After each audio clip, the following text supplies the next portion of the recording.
Magandang umaga po sa ating lahat, lalong-lalo na ang mga nakikinig sa kanilang mga bahay, sa opisina, sa mga, kung may nakikinig man sa mga piitan, sa prison, o sa ano paman, sa mga clinics, sa mga hospitals.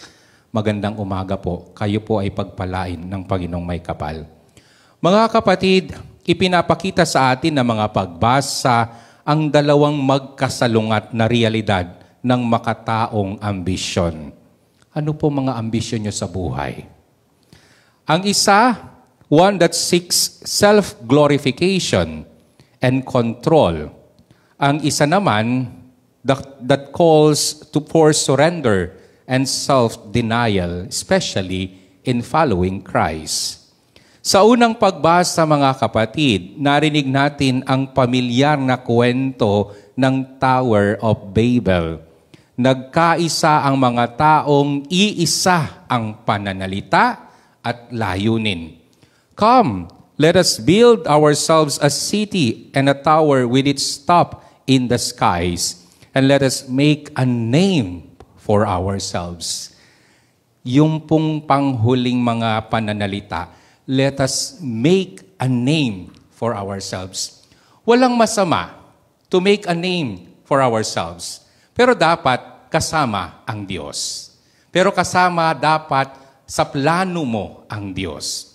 Without God in our life, without God in everything that we do, for sure, kapag nag-fail ka sa mga plano mo, sa ambition mo, ang sisisihin mo ang Diyos. Bakit nangyari to sa akin? Bakit mo ko pinabayaan? Pero when God is there in all your ambitions, in all your dreams, sa mga plano mo, kahit na mag-fail ang mga ito, sasabihin mo, may Diyos and there will be second time. My dear brothers and sisters, the people in the gospel or in the book of Genesis, their goal was not simply to build, but to elevate themselves, to replace their dependence on God with their own power and ingenuity.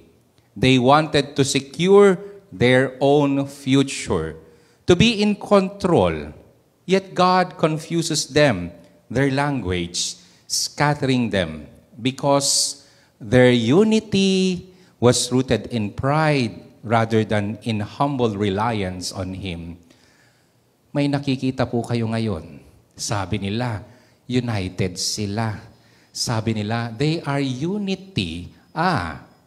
Anong nangyari? Makalipas ang ilang taon, watak-watak na sila. My dear brothers and sisters, when you promise unity, kapag wala ang Diyos, definitely, all will crumble, will fail. Katulad ng ginawa ng mga tao sa istorya ng Tower of Babel. Sa una lamang ang unity, pero nung kalaunan, nagkanya-kanya na sila. My dear brothers and sisters, this is a contrast in the gospel today.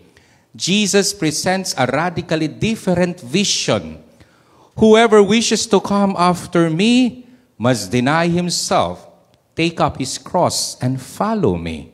This is not a call to self-glorification, but rather self-denial and self-surrender.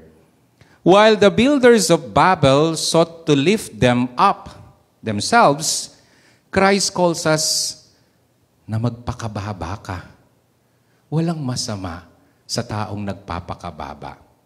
Kasi nakikita ng Diyos ang sitwasyon mo, nakikita ng Diyos na kaya mo palang magpakababa para sa Kanya. Remember what Jesus said, I did not come to be served, but to serve. That is also our mission, my mission in life, my dear brothers and sisters, to be in humble service for our brothers and sisters. While the people in the Tower of Babel sought to make a name for themselves, Jesus calls us to lose ourselves in His presence for His sake? This is now the fundamental question that we must ask and face each day of our life. Do we seek to build our own kingdom? Makikita mo yan sa trabaho, sa lipunan. Akala mo kung naupo siya sa isang upuan, akala mo siya ng hari. They are building their own kingdom. Or do we seek first the kingdom of God? Do we hold on tightly on our plans, our ambitions, and control in our life? Or the other way around, do we trust God's will even when it calls for sacrifice and suffering? Jesus did not promise a comfortable life. What He promised is this: when you experience suffering and pains and problems, God will be with you until the end of time. My dear brothers and sisters, Jesus' words today challenges us. What profit is there for one to gain the whole world and forfeit his life? Ano ang mahalaga sa iyo? Ang yaman ng mundo o walang meaning ang iyong buhay? Walang saysay. You're just living your life like a leaf falling on a river. Umaayon ka lamang sa agos ng tubig. Walang saysay. Walang importansya ang buhay. My dear brothers and sisters, this is what strikes the human heart. We live in a world obsessed with success, achievement, and recognition. Kasi yun ang nagbibigay daw sa atin ng halaga, ng meaning. But Jesus reminds us that no earthly gain can compare with the value of our souls. True life, my dear brothers and sisters, ang tunay na buhay, true life, is not found in grasping for more, but in giving ourselves in love and in service. Sa Tagalog, ika nga nila, ang totoong buhay ay hindi sa pag-angkin ng maraming material na bagay, kundi ang pagbibigay ng sarili sa pagmamahal at paglilingkod sa kapwa. So today, my dear brothers and sisters, whose glory do we seek? Whose glory do I seek? My own glory or the glory of God? Am I trying to build my own tower, my own pedestal of security, my own path of success apart from God? Apart from God, all will be a punishment kapag nahirapan ka. Ito yung nabasa kong libro and I forgot na yung title nga. I don't know kung na-share ko na sa inyo.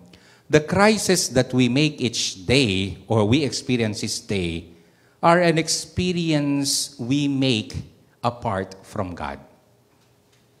Yung mga pains, problems, confusions, disappointments ay kagagawan natin na malayo ang Diyos. Pero kapag malapit ang Diyos sa ating buhay, kahit na dumaan ka sa matinding kapagsubukan, sasabihin mo, okay lang yan. Because I have a strong foundation. I have a strong pillar that supports me, and that is God. At hindi mo sasabihin punishment ang mga yon, kundi you make all those things that you experience as part of the plan of God to save humanity. It will become salvific for your own soul, a cleansing power at that. So my dear brothers and sisters, or I am willing to take up my own cross, trusting that that in dying to myself, I will find true life in Christ. You want to find true life? not in self-glorification, but in self-surrender to Christ to carry the crosses of our life. Amen.